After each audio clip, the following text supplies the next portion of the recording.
Chapter 5. The Art of Mental Pictures. When I was in the investment banking business, one of the salesmen, a young chap, came into my office for advice. "I wish you would tell me how I can overcome my fear of. I know I can sell him if I can get in to see him and talk with him on his own level. As it stands, he's got the life scared out of me and every other salesman." The man the salesman referred to is a millionaire with a very imposing office organization. He is a portly type, with a heavy shock of hair and beetle-browed. Because of his growling manner, he easily scares timid folks. However, I knew he liked people who talked up to him. The salesman had been picturing this man as he saw him, and momentarily I was puzzled. But the answer soon came, and I said, "You know he's not going to hurt you physically. Suppose you saw him at the beach in a bathing suit. You wouldn't be afraid of him there, would you, even though he did appear to be a pretty hairy fellow?" "Certainly not," replied the salesman. Then the idea of a hairy body came to me, and I asked the salesman, "Bob, did you ever see one of those clownish dancing bears, tied to a grind organ, wearing a fez or a dunce cap? You know they can growl, but most of them are toothless and can't bite." "Sure," responded the salesman. "Well, you have an imagination. Just picture our friend as one of those harmless old bears, fez, collar and all, and the mental hazard is gone, isn't it?" The salesman, laughing heartily, went out.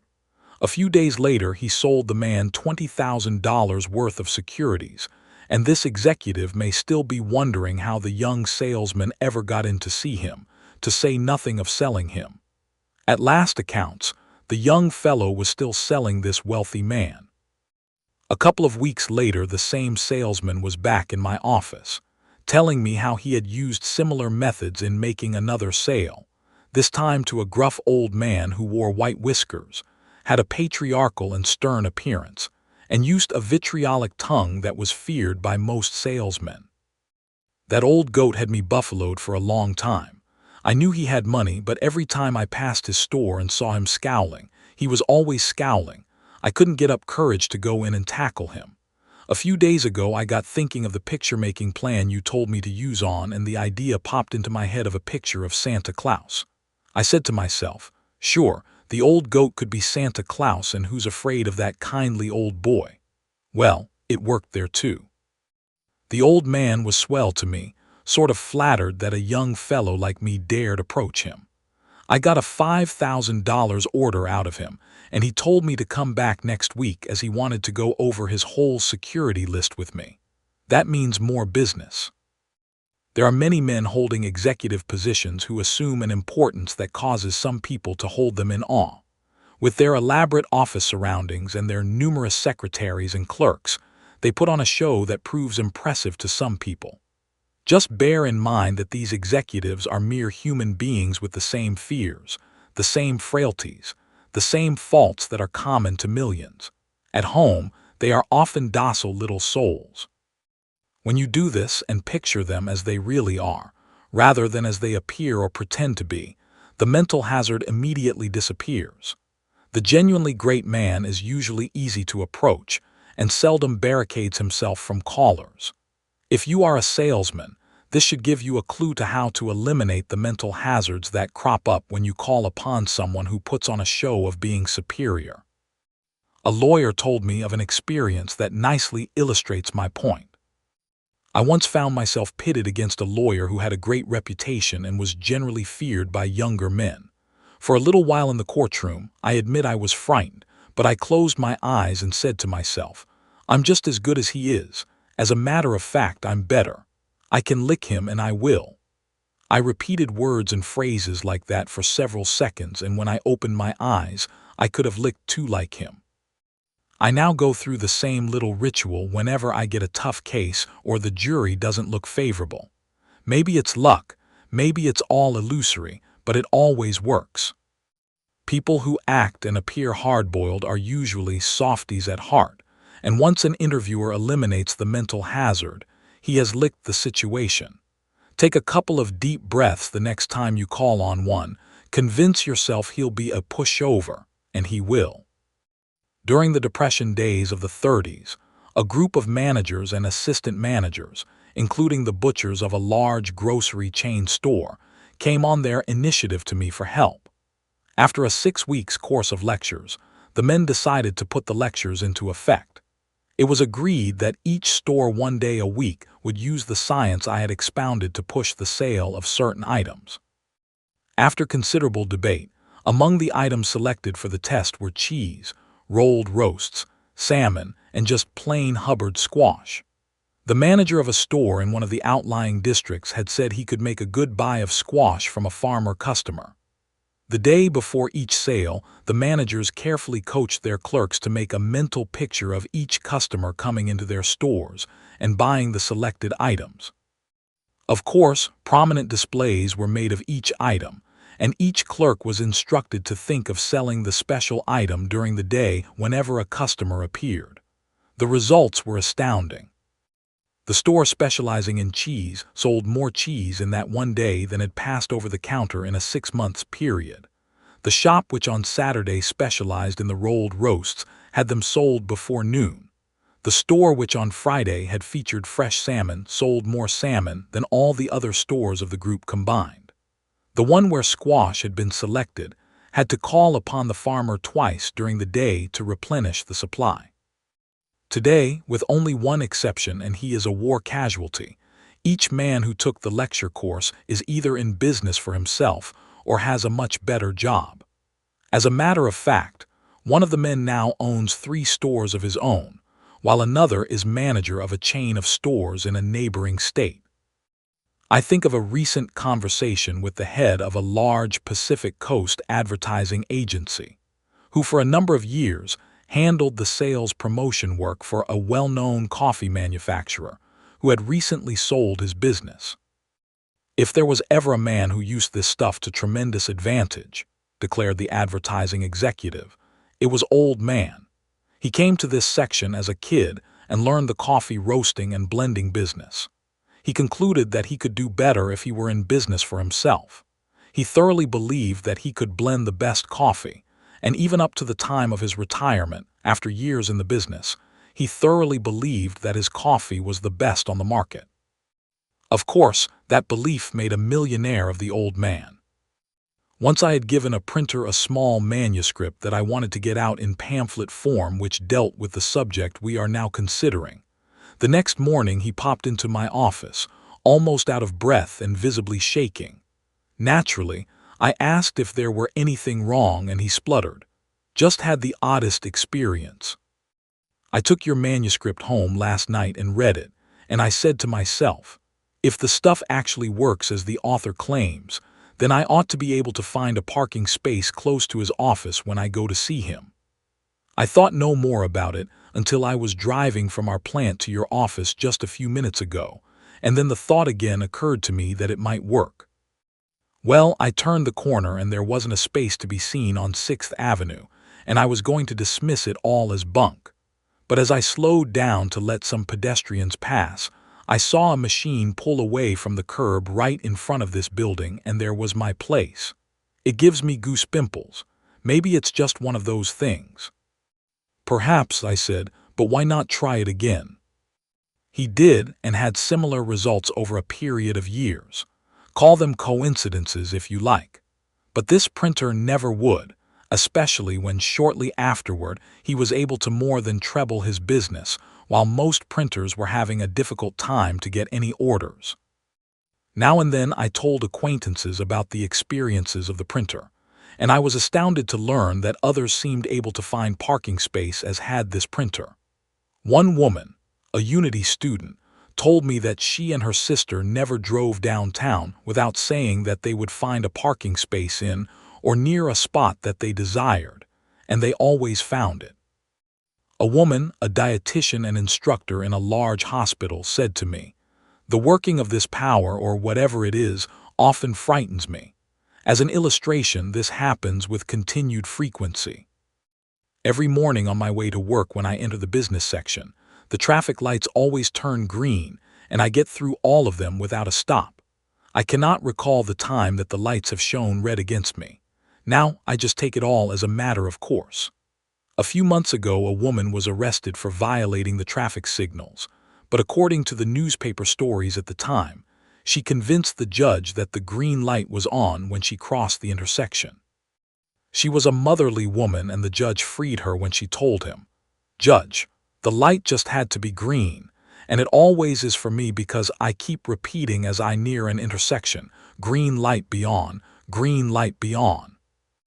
The police maintained, however, that there were no signals at this intersection, only the flashing intermittent red light.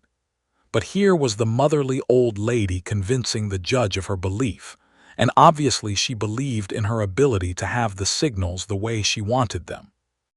A woman told me of an automobile trip made from Washington, D.C., to join her husband who had been assigned to duty in a Pacific Coast city. "I was frightened in the beginning," she said. "I had never driven any such distance alone in my life. One day I got thinking of my grandmother, who had been one of the pioneers to the Pacific Northwest and who had done many things alone. My fear was gone at once." However, the garage man who looked over my car before I started told me not to go without getting new tires. He said the old ones would blow out any time. If I hadn't been so intent on making the trip and without delay, I might have listened to him. But the thought again came to me that they would last until I got across the country, and last they did. While I do not use the car much now, the original tires are still there, though in pretty bad shape, but no blowouts ever occurred. Another case that reinforces my contention involves an oil refining company and more than $1 million of investors' money. In its early days, the company experienced great financial difficulties brought on by suits and marketing problems, and it became necessary to reorganize the whole financial structure, with the security holders taking new securities but foregoing interest for a number of years. The stockholders were told to make a mental picture of the oil turning into money and coming from every still and every spigot. In short, to visualize the company as a moneymaker. Incidentally, this company was in a field dominated by strongly entrenched major companies. Nevertheless, not only did the company become a substantial moneymaker, but it was subsequently sold, and all the security holders got back their money with interest in full. Jimmy Gribbo, well known to sports fans as a manager of prize fighters, has made winners out of many boxers by teaching them how to visualize themselves as winners, and they became winners. The writer is aware that some of his readers, especially those who know nothing about mind stuff, will question these stories, but those who related them are of undoubted veracity. And the writer also thinks that there are many of his readers who from their own experiences could relate much stranger tales.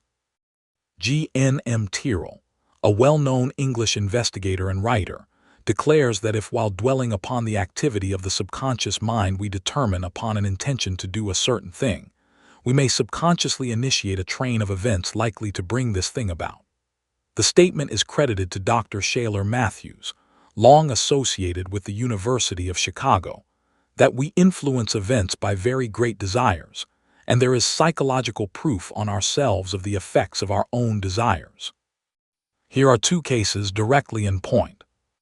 The woman head of a large antique shop, a recognized authority on antiques whose advice concerning them was much sought after by other women, happened to dislike social activities.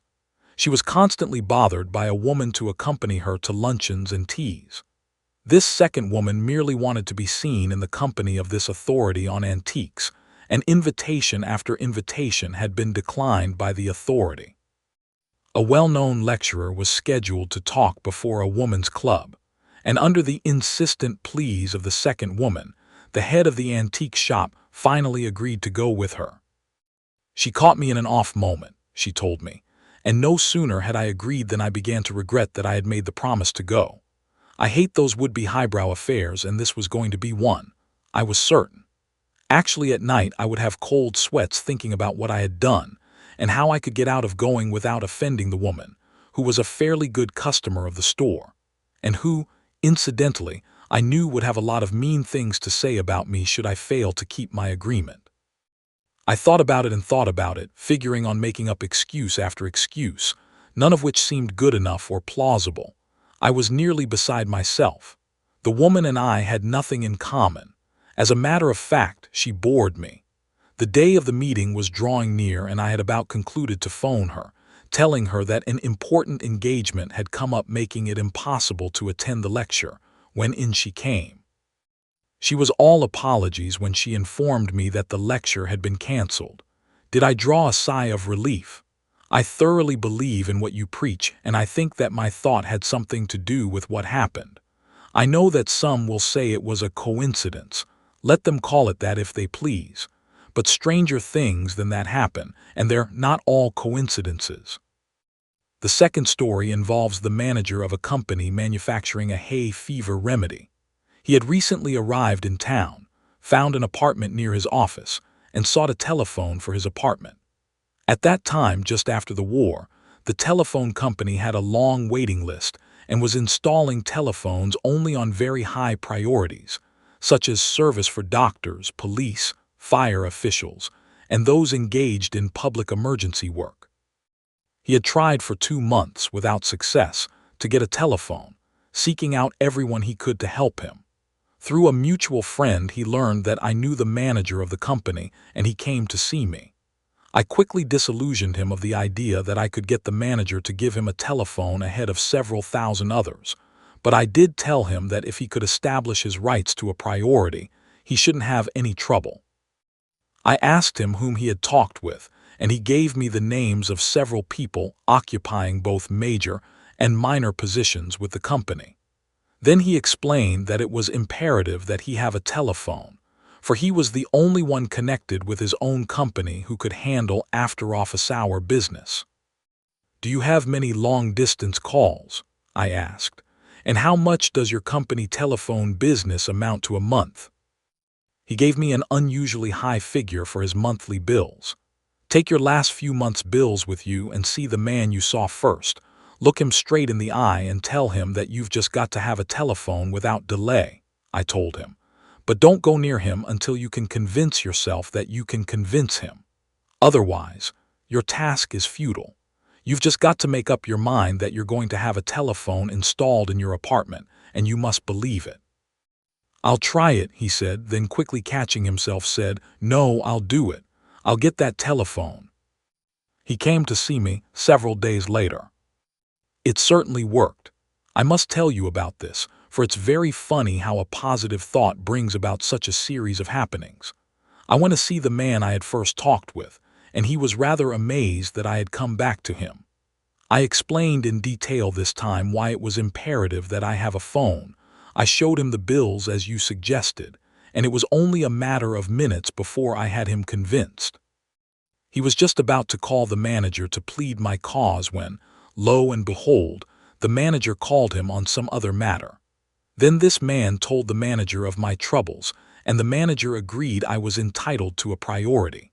He suggested that I see a mister in charge of priority ratings. I had never heard of this man before, and prior to that time had known nothing of the priority system.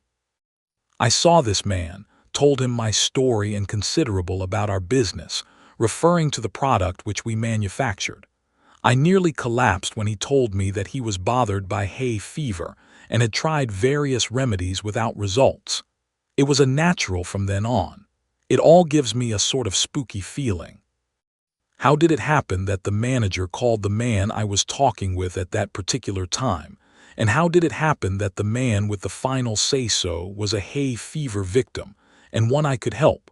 From now on, send me the scoffers. Of course, we all know that our thoughts determine our carriage, our facial expression, our conversation, for what we are outwardly comes as the result of what we think habitually. There are many women who have improved their appearance by continuing to feel the delights of beauty, by thinking thoughts of the beautiful, by wearing stylish clothes, by adding things of beauty to their surroundings, by developing poise and easy carriage, and by constantly telling themselves that they are going to win out. You have seen in movie plays how a badly dressed, ordinary-looking girl can be transformed into a most attractive woman by beautiful clothes and the latest style of hairdo. You can do the same thing, and you will speed up the process if you will continue to hold the mental picture of your new self and never relax for a second. Most people dread going to a dentist. It isn't so much what happens as what the patients think will happen that brings on the jitters. Again, we have thought creating conditions which we would go a long way to avoid. The American Weekly, in its issue of July 7, 1940, told of a Pittsburgh dentist specializing in handling children, who fixed up a children's playroom adjoining his operating room and had it fitted up with toys, sandboxes, blocks, etc. The idea was to get the children interested in playing and thus get their thoughts off the work on their teeth. Once in the chair, the children were encouraged to talk about anything but their teeth. The dentist even attached a button switch to his electric drill line, which the children themselves could turn on and off, the dentist assuring them before he started to work that they might turn off the current at the slightest indication of pain. His practice was enormous. A barber who has built up a large clientele among small children has on his stands numerous children's books, all well illustrated, which he puts in the hands of his little patrons as he places them in his chair. He gets them interested in the pictures before he starts cutting their hair. Once in a while it doesn't work, he said, especially if the child hasn't been taught to look at pictures. Then I have to bring out the mechanical toys, such as those that utter throaty sounds or squeaks when they are squeezed. But the trick is to get the kids to forget about their hair being cut. Once that is done, I have no trouble. Imagination or mental picture-making can often produce queer results. Fear is basically an imaginary factor, as millions of men who went through the war will testify. You suddenly receive a telegram or a long-distance telephone call, and before you open the envelope or answer the phone you fear you'll hear bad news, and you promptly get a sinking feeling in the pit of your stomach. The news may be good, but for the moment you are shaken with fear, and only the good news relieves you of that nervousness. The story is often told of two men who got the only room left in the hotel. It was ordinarily a storage room, but the hotel, when crowded, used it as a bedroom. During the night, one of the men complained of lack of air, and upon arising he groped through the dark to what he thought was the window. He couldn't open it, and after finding a shoe, knocked out the pane of glass. Then they slept comfortably the rest of the night, only to discover at dawn that the window was intact. What had been smashed was the glass door to a closet. A somewhat similar story was related during the war by Margaretta West in This Week magazine. She told of returning on a troopship from the South Pacific, where she found herself packed into a cabin with 17 other women. Because of the blackout rules, the portholes had been closed, and the cabin was stifling. Inasmuch as the ship was not sailing until morning, permission was granted to open the portholes after everyone was in bed. Miss West tells how she undertook to open the portholes and how everyone was pleased that they could then sleep, and sleep they all did, related Miss West. But on awakening in the morning, they found that Miss West had opened only the inner porthole, the outer one remaining closed and shutting out both light and air during the night. During food rationing, thousands of people ate margarine in the home of friends, thinking it to be butter. During Prohibition days, it was a common practice to put moonshine whiskey into bottles with labels purporting to be genuine, and many did not know the difference. Sometimes the lowly carp has been served as red snapper, without anyone being the wiser. Science has proved in countless ways the effects of the workings of the imagination.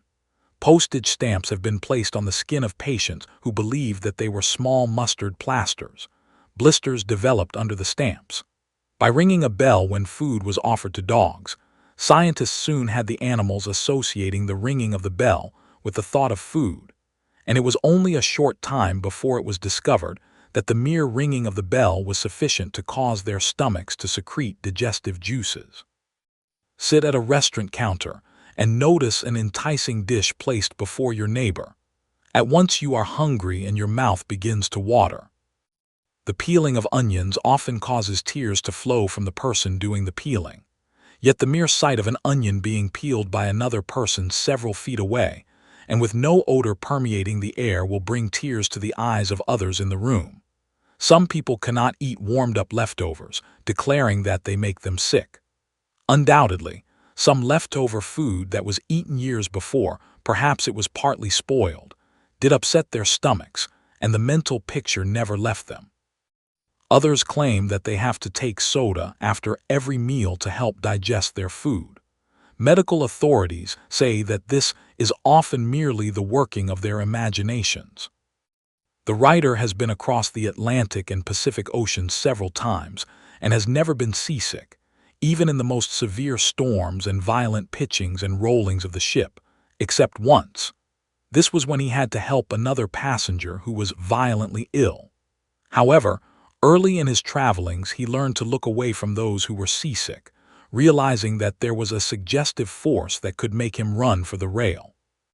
A sudden shock under the pressure of your imagination will cause your skin to turn cold and may even be followed by alternate sweats and chills. Emotional shocks resulting from something your physician has told you have a terrifying effect when your imagination goes to work. Try whistling sometime when a friend is near you sucking a lemon. The mere sight of it will stop you, and all because the thought of the sour lemon puckers up your mouth and makes whistling impossible. Often in lecturing, in order to prove the power of the imagination, I would hold up two small bottles, both containing different colored fluids. I would tell my audience that one contained lilac perfume and the other attar of roses, explaining that my experiment was for the purpose of determining the difference in the perceptive powers of my listeners. I would then turn my back on the audience so that they could not see which bottle I was partially emptying into the air. At the same time, I called upon them to identify the odor. Some would say lilac, others attar of roses. Of course, there was always great chagrin when both groups discovered that their imaginations had led them astray, and that both bottles contained nothing but colored water, and neither had an odor. Mark Twain, in his little essay concerning tobacco, says that a man thinks he can tell what he regards as a good cigar from what he regards as a bad one, but he can't. He goes by the brand, yet imagines he goes by the flavor. Twain, who had the reputation of smoking the worst cigars, tells how he borrowed from a wealthy friend a double handful of 40-cent cigars which bore red and gold labels signifying their quality. Twain removed the labels and put the now unbranded cigars into his own box. He passed them out to friends at the end of a dinner, and they were all tossed away after 2 or 3 whiffs, because his friends believed they were the cheap cigars that Twain smoked. Unquestionably, there is a difference in the taste of even domestic brands of cigars and cigarettes, but the imagination plays an important part in determining it.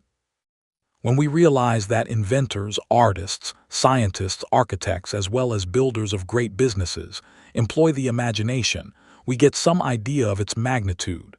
Shakespeare said, "Assume a virtue if you have it not." Now let's take this great truth and follow some of its implications. In assuming a virtue, you are assuming it via your imagination. To become the person you would like to be, you create a mental picture of your newly conceived self. And if you continue to hold it, the day will come when you are in reality that person. So it is with the accomplishment of desires. But here we must make a distinction between daydreaming and a true mental picture, or the proper use of the imagination. Perhaps there is some genie who will drop $100,000 into your lap or overnight provide you with a mansion luxuriously furnished, though the writer has never had the pleasure of meeting one.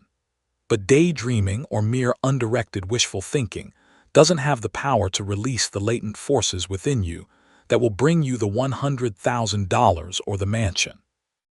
When you employ your imagination properly, you see yourself doing a thing and you go ahead and do it. It's the doing the thing you have pictured to yourself that brings it into actual existence. In this connection, think about the use of a magnifying glass. When properly focused, it will gather the light from the sun and concentrate it, so that the heat will burn a hole in the object upon which the rays are focused. It must be held steady before the heat power is developed. So it is with the holding of the image, or the mental picture. Dr. Émile Coué, the little French doctor who threw so much light on the power of suggestion, declared that imagination was a much stronger force than willpower. When the two are in conflict, he said, the imagination always wins. In explanation, let's say you are an inveterate smoker of good cigars and decide to break yourself of the habit. You grit your teeth, shove out your chin, and solemnly declare that you are going to use your willpower to break yourself of the habit. Then suddenly comes the idea of the taste of a good cigar, its aroma and its soothing effects. The imagination goes to work, and the resolution to break the habit goes out the window. The same holds true of efforts to break the drinking habit and other bad habits. Charles Fourier, a French philosopher of more than a century ago, declared that the future of the world would grow out of the brain of man, shaped, controlled, and directed by the desires and passions by which men are moved. His prophecy is coming true, yet man through his mind has barely started shaping and controlling the world. All of this brings us to the topic of desire and what you actually want in life. There are comparatively few people with great desires. Most are content to go along filling the tiny niches in which they find themselves. They accept their positions in life as something that fate has fixed for them, and very seldom do they make either a mental or physical effort to extract themselves from those positions. They never raise their sights or realize that it's just as easy to shoot at a bird on a limb 30 feet above the ground as it is to shoot at it on the ground the same distance away. Many engage in wishful thinking, but wishful thinking in itself is without effect simply because the power factor is missing. But when you run across a person who is going to town, and there are many, you realize that the great power behind it all is projected by desire. The way seems easy for those people, and to a great degree it is, because they are putting to use the powers of their subconscious minds, which in turn magnetize, coordinate, and then transmit to their conscious minds the electrifying vision of the object of their desire. So let's be reminded that whatever we fix our thoughts upon or steadily focus our imaginations upon, that is what we attract. This is no mere play of words. It is a fact which anyone can prove to his own satisfaction. Whether the results come through magnetic or electrical energy is something still undetermined. While man hasn't been able to define it, manifestations of thought attraction can be seen on every hand. It is like the electrical field itself. We do not know what electricity is, although in a material sense we know how man can generate it through various kinds of energy-producing apparatus. We see electricity manifest every time we turn on a light or snap a switch. However, it is very difficult for the average person to concentrate for any length of time, to say nothing of holding on to a mental picture for any great period. You can prove this to yourself in countless ways. You will find that thoughts, ideas, fantasies will ebb and flow through your mind with astonishing rapidity. You are constantly being swayed by what you read, see, and hear. And as a result, the coordinating part of this creative force turns to gathering together all these scattered elements in a confused mass, instead of devoting itself to making a clear and dynamic picture of your desire. That brings us to a system of mechanics by which anyone can focus thoughts so that they will penetrate to the deepest depths of the subconscious mind. The writer has been in the private offices of a great many industrial leaders, businessmen, great bankers, and others, and long before this science of belief was understood by him, he was impressed with the pictures, photographs, slogans, bits of statuary, and so forth, which were to be found in the inner sanctums of great firms. In the office of the head of a great utility concern are hung the photographs of the early leaders in the industry. In another office are pictures of the great financiers of history. In some there are busts of Napoleon, in others little shrines, good-sized statues of Buddha. And I saw offices where there hung on the walls such slogans as, "We do the impossible, any place, any time. If it can be done, we can do it. Do it now. Be a self-starter, don't wait to be cranked." It is reported that F.W. Woolworth, who became known as the Napoleon of business, had his private office in quarters that were a replica of Napoleon's study. Undoubtedly, many of you have seen or heard of such displays, but has it ever occurred to you what their purpose was? There can be only one answer, and that is that they serve as a constant reminder, getting the picture over to the occupant of the room that he too can succeed as did those before him.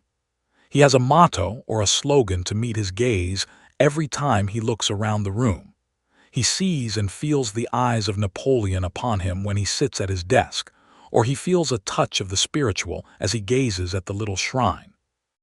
In other words, they are a form of mechanics that the executive uses to excite his imagination, a picture to inspire him, or a series of suggesting forces that reach his subconscious mind.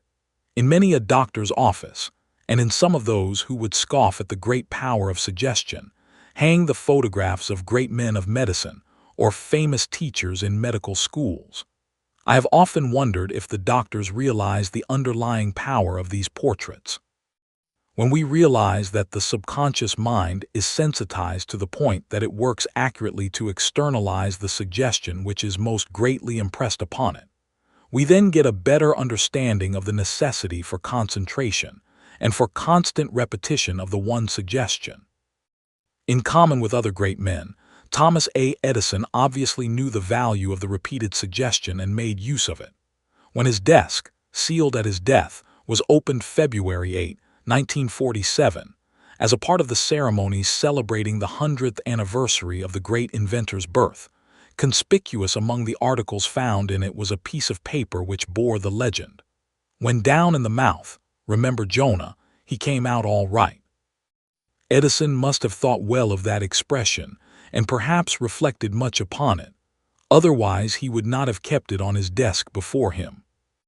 Often I have thought of this matter of desire and suggestion in connection with the planting of vegetable or flower seeds.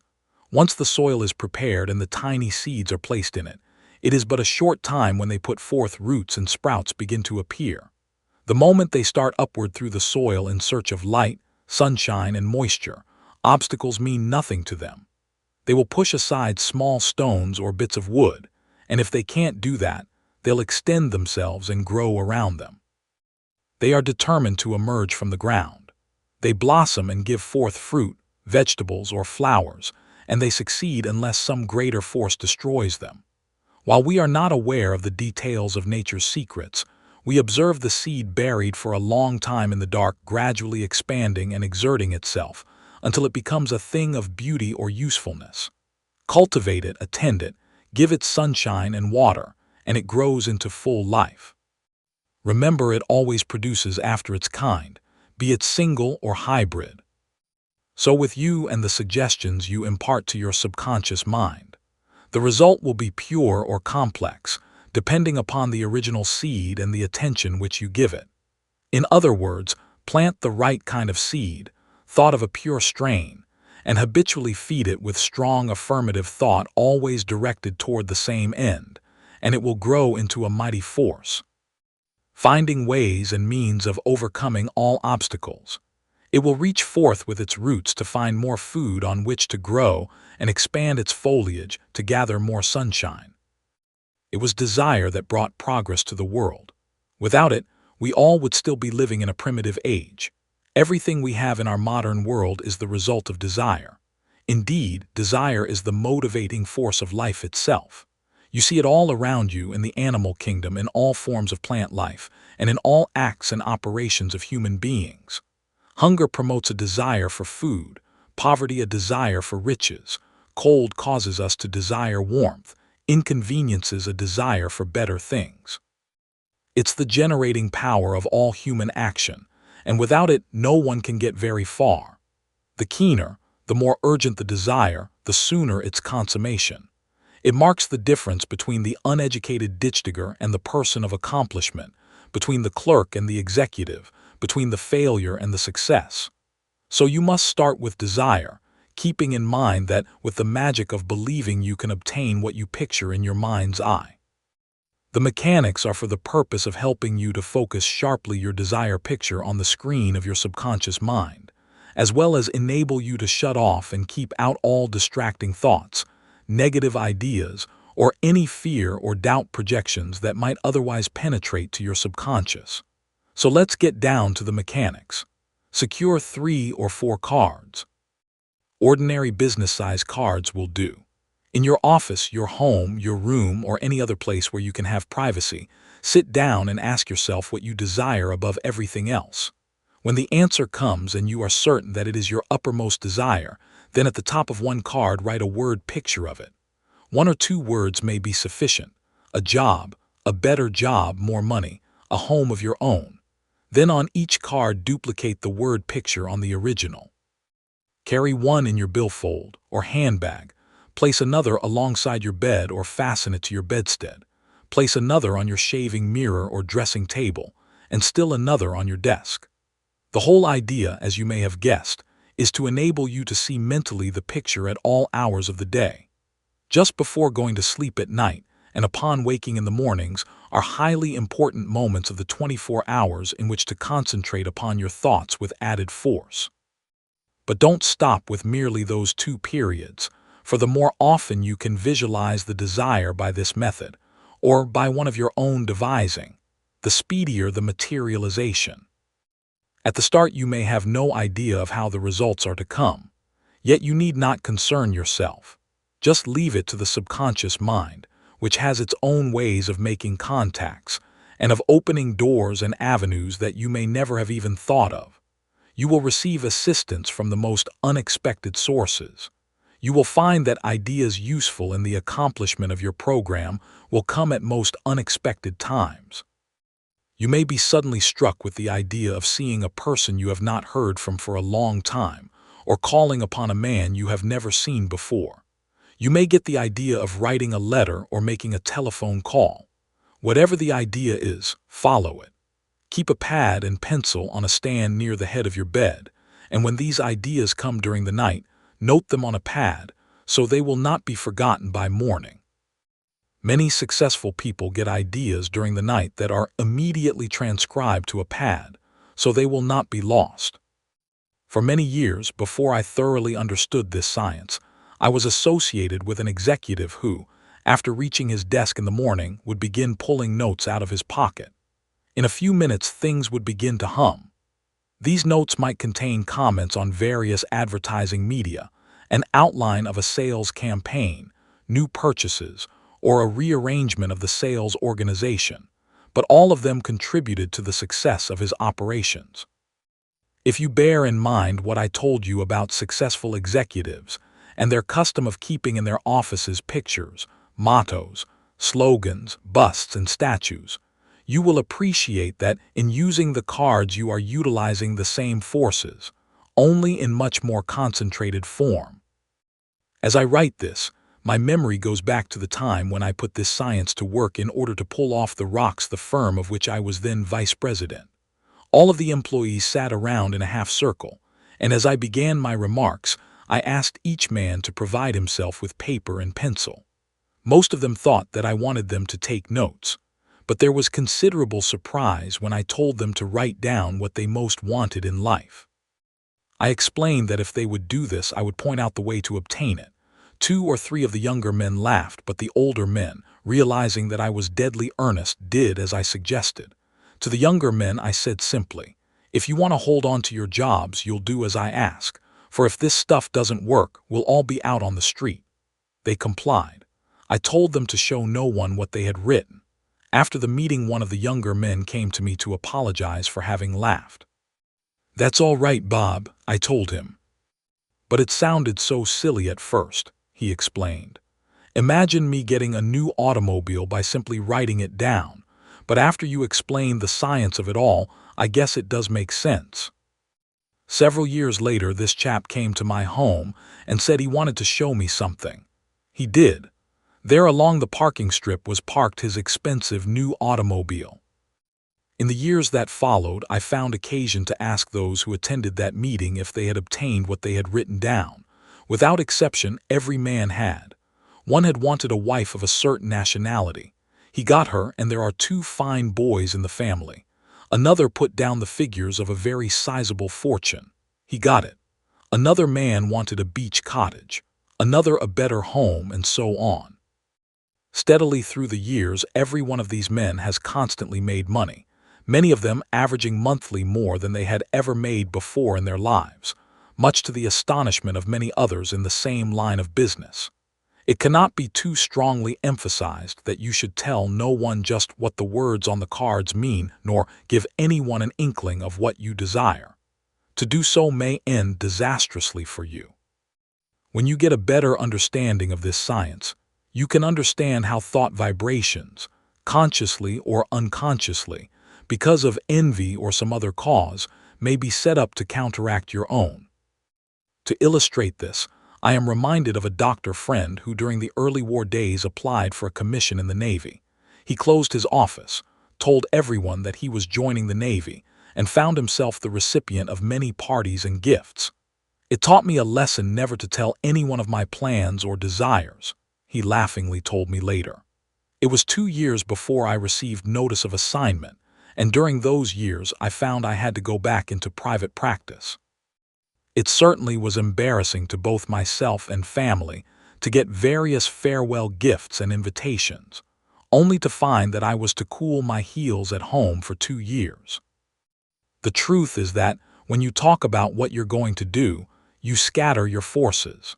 You lose the close connection with the subconscious, and you frequently find that unless you do as here directed, you will have to start all over again in your program of achievement. Go and tell no man still holds true. My readers will recall what I said previously about mumbo-jumbo, chants, incantations, affirmations, etc., and I explained that by engaging in them, you put the suggestive forces to work to stimulate your subconscious. These repetitive words and phrases said silently or aloud are merely methods of convincing the subconscious mind, for autosuggestion, no matter what the form, is the only way of molding its pattern. The subconscious is extremely receptive, and it can be convinced of the propositions you present to it, be they true or false, positive or negative. Once they are embedded in the subconscious mind, it goes to work with all of its faculties and energies to materialize them, to make them real in life.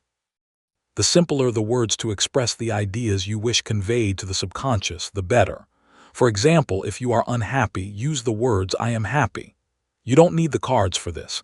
Just repeat them to yourself 20 or 30 times. I am strong. I am happy.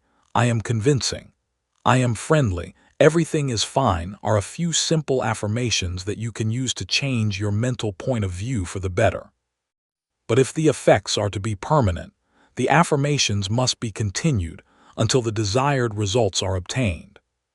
The person with a fixed goal, a clear picture of his desire or an ideal always before him, causes it, through repetition, to be buried deeply in his subconscious mind, and is thus enabled, thanks to its generative and sustaining power, to realize his goal in a minimum of time and with a minimum of physical effort. Just pursue the thought unceasingly.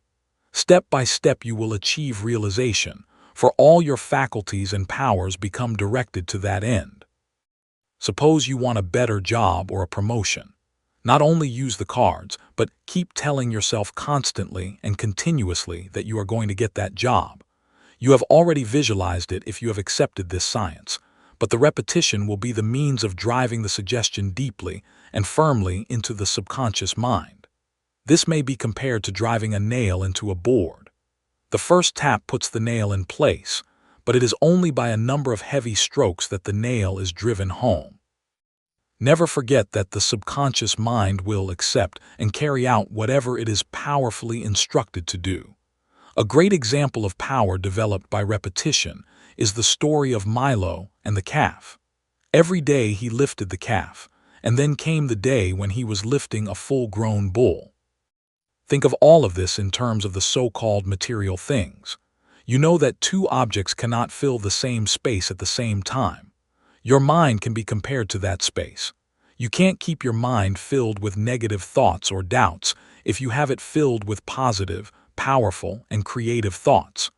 Consider your mind a room with but a single door, and you have the only key.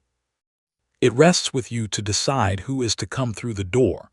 That is, whether you are dominated by positive or negative thoughts, and which ones you are going to admit, for your subconscious mind will respond to the vibrations of the thoughts that are strongest in you.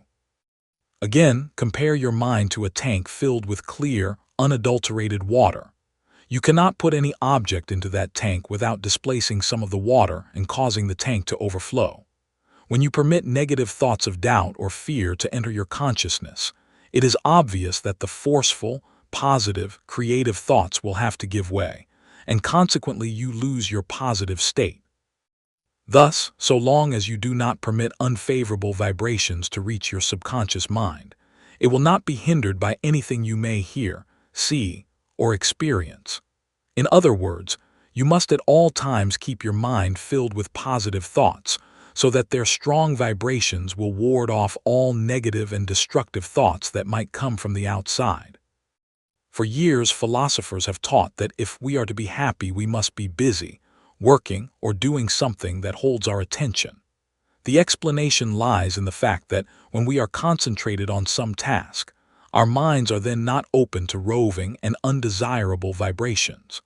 That is why many doctors advise business and professional men to take up hobbies, in order that their minds may be diverted from worry and trouble thoughts. Others advise trips, new scenes, new personal associations away from the familiar places, where it is difficult to get away from disturbing thought vibrations and associations. As I write, I think of an elderly couple who lost their only son in the Normandy invasion. For months after news of the boy's death was received, the couple kept his room intact just as it was when he left. On Sundays, they would spend hours rearranging the furniture and fondly handling his belongings. Was it any wonder, with minds so constantly occupied with the memories of their son, that they became embittered old people? I know what it means to lose loved ones, but I have also learned that it is necessary to close the door on yesterday and keep it closed. We live today, not yesterday. Now that you have an understanding of how circumstances, environments, and material objectives come into your life through your thinking, it's up to you to make your cherished dreams come true. Suppose you want a new home. After you've got the first glimpse of the picture, start your affirmations going. Use any expressions you wish or something like this. I'm going to have that new home. I'm going to have that new home. I'm going to have that new home. And one day the way will be found and the new home will be yours. If you're a salesman and want to increase your sales, use the cards, as already suggested, and tell yourself as frequently as possible that you are going to increase your sales. Do it with emphasis. Strange as it may sound, we usually get what we anticipate, and if we anticipate increasing our sales and believe that we are going to do it, our sales will mount just as though some invisible friend were helping us. The idea of anticipation holds in everything we do. An insurance man who had increased his business more than 200% within a year after he began using this science related this story to me. The sales manager told me to call upon Mr. Blank and not come back to the office until I got an order out of him. This prospect was a hard nut to crack, as everyone knew. He had the reputation of being a very stubborn and cranky individual with little time for salesmen, to say nothing of us in the insurance business. However, I knew that he had lots of property and had to carry all sorts of fire and liability coverage. As I went down the stairs from our office and all the way up the street to this prospect's office, I kept repeating to myself, "Fred, you're going to sell him, you're going to sell him. You're going to find him a fine old fellow, no matter what anyone says. He's going to be friendly, and he's going to accept what you have to offer." Maybe I repeated those ideas a couple of 100 times. Not only did he turn out to be very cordial, but I came away with an order for a $25,000 policy, the first our company had ever secured from the old man. This insurance man has long since left the agency with which he was connected and now has a firm of his own, with a country estate. He is rapidly developing into a showplace. A short time ago, he told me that he was fixed financially for life. Dale Carnegie has told of the great success of Howard Thurston, the magician. According to the story, in going out on the stage, Thurston would repeatedly say to himself that he loved his audience and that he was going to give them the best that was in him. He made $2 million. Another man, he's 78 but doesn't look more than 60, who is a profound student of this subject, and who used it to make a tremendous fortune for himself, but whose interests today are along other lines, declares that he still orders his subconscious mind to get busy for him. I talk to it just as I might be talking to some individual to whom I was giving orders, and I never have any doubts or fears that it will not do as ordered. If I get an upset stomach, I simply tell it to be itself and act naturally, so with other ailments that arise. If I want to awaken at 5 o'clock in the morning without using an alarm clock, I peremptorily order my subconscious mind to awaken me. It has never failed in anything so far. I have long had a theory that the subconscious mind controls our age.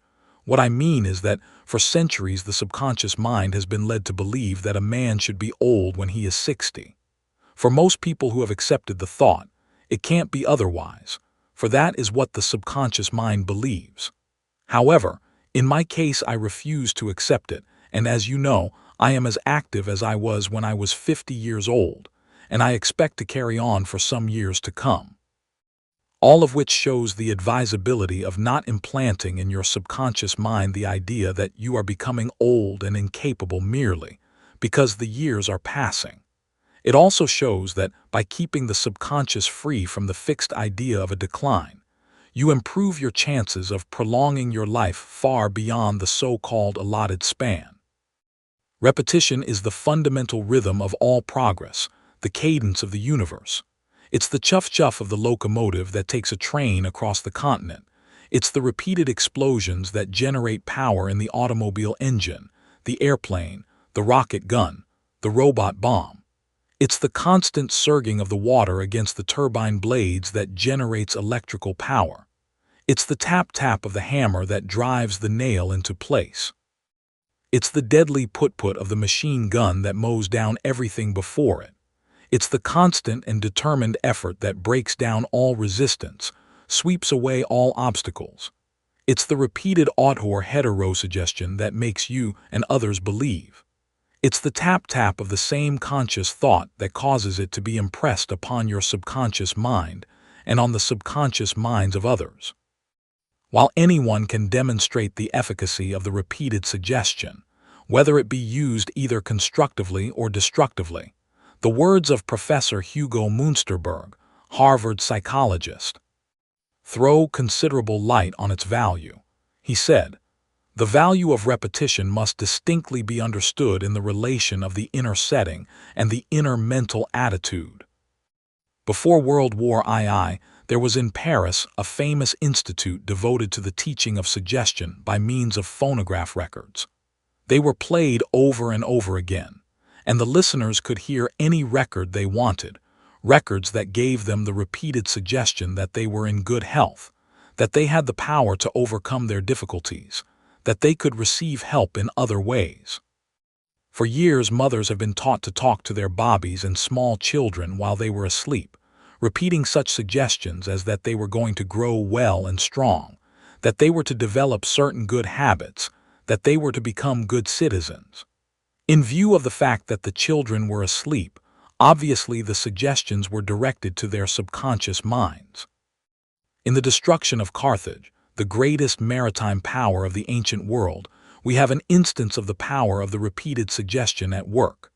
Cato, the great Roman statesman, convinced that Rome and Carthage could not both survive, ended every speech in the Senate with the words, "Carthage must be destroyed." He kept it up until the Romans were saying in their sleep, "Carthage must be destroyed," and Carthage was destroyed. Many people become confused and frustrated because they allow themselves to be influenced by negative thoughts of others. This is a weakness of many salesmen, when they absorb too much of what the prospect says about his reasons for not doing something such as buying. Repetition of negative thoughts will discourage even the most powerful if continued long enough, and unless your mind is closed against them, and you counteract them by constantly thinking and radiating positive thoughts, you will sooner or later find yourself sunk. Some people wear themselves out trying to combat these negative forces by superhuman effort and sheer willpower, never realizing that their own minds, operating in accordance with the suggestive influences, are causing all the trouble. Whether we know it or not, we are all victims of suggestion, in many cases almost to the point of being hypnotized. We follow along a beaten path of living just because we've been doing it for decades. We wear certain styles of clothing, hold to certain customs, all because we have been led to believe, through the never-ending suggestive thoughts that come to us from all sides, that that is the thing to do. Houses, churches, office buildings, automobiles, buses, streetcars for years followed a certain pattern, and yet, when someone gets off the beaten path with a new way of doing things, he is considered a crank or an eccentric. What I refer to, on close analysis, as mass hypnosis is seen around us in every human activity. It has been my observation that those who consciously use this science, as well as those who may be using it unconsciously, are people of tremendous energies, virtually human dynamos. There are people who not only use their imaginations and hold strong beliefs and convictions, but they are great doers in action. And that brings me to this most important statement. Faith without action is dead. Unquestionably, there are people on this earth who by concentrated thought and by thought alone, without moving from their offices or making any contacts, personal or otherwise, with other people, can achieve remarkable things. But in the main, this so-called material world of ours is controlled by men of action, great dynamos of energy that energize others. Nikola Tesla, who probably understood the laws of vibration better than any other man of his time, declared that he could, with a machine that could be slipped into his pocket, cause the Empire State Building in New York to disintegrate and fall apart. As a matter of fact, the operation of a somewhat similar bit of apparatus did cause buildings to shake, windows to break, furniture to move, in lower New York when Tesla was first experimenting with it during the 1890s. That machine came out of Mr. Tesla's mind. His thoughts created it. Here is an example of a man who coupled his faith with action. There are metaphysicians and teachers of the occult who claim that a person can sit in his own office and visualize orders pouring onto his desk, and the orders will quickly materialize. But to accomplish it, the mental picture or thought projection must be definite and unwavering, and that requires great practice and concentration. Stranger things have been recorded. But for the person who has not yet developed this mind power, it is well to add action and energy to his efforts by doing the things, following out the ideas, and by making the contacts which are dictated by his subconscious mind. Many years ago I read that Franklin D. Roosevelt constantly made use of his subconscious mind, and I am certain that he knew much about the use of the repeated suggestion. He never looked backward, but always forward. Yesterday was a closed book. On April 17, 1945, Kirk L. Simpson, an Associated Press staff writer and an intimate of the late president, told of a party given Roosevelt after he had been stricken with infantile paralysis. Mr. Simpson said that Mr. Roosevelt was determined to walk again, somehow anyhow, without crutches. His intimates, according to Mr. Simpson, decided to give him a cane as a token that they, too, expected him to walk again, and after it was presented, the president sat all evening with the cane cuddled against his shoulder. Mr. Simpson said that he would reach up to pat its crook now and then, and we knew that he was saying to himself, "You'll walk again, Frank Roosevelt, you will walk again." Roosevelt firmly believed in the power of believing, as is apparent in an article in Time magazine, March 4, 1946. It told of a letter written by him in 1924 to a doctor seeking advice on the treatment of infantile paralysis. Mr. Roosevelt pointed out that he thought gentle exercise, massage, and sun-bathing were essential.